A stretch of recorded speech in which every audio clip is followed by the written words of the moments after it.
Ready ka na ba sa handaan bukas? Meron na ba kayong hamon?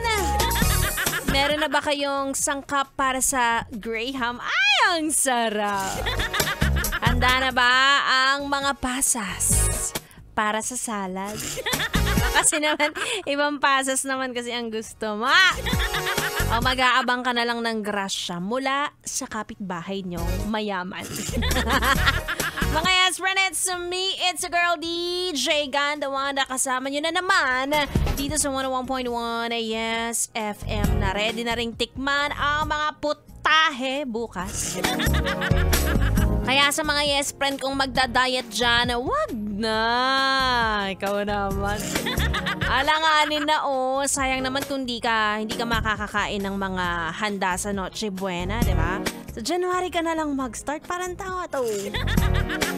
Grabe ang panggagaslight sa sarili. Sabi nga nila, mas mainam na magsimula kang mag-diet ngayon kasi dyan mo daw masusubok kung matibay ka sa temptation.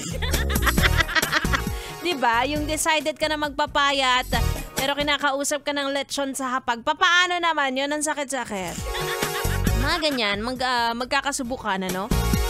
Yun lang naman ay kung kaya mo. Wala namang pumipilit sa'yo na mag-diet ka, diba? Okay lang naman kung hindi at ipagpapaliban mo muna. Walang judgment, yes friend. Ganyan kami dito. Hindi kami mga judgmental na tao dito, Diba? Sige na nga. Lalo na ngayon, Panahon ng kasiyahan. Bawal ang KJ. Kaya yung tita mong body shamer, wag mong bigyan ng spaghetti. Yung tita mo lagi nagtatanong kung kailan ka mag-aasawa, wag mong bigyan ng Graham.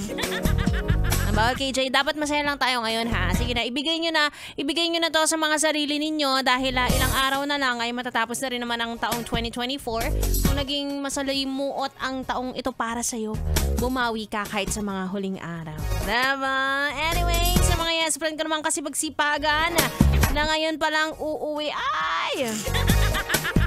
Daig pa ang mga reindeer ni Santa kung kumayod. Ingat po kayo at huwag kalimutang magpahinga. Sabayan din natin ang tugtugan ng biyahe mo, yes friend.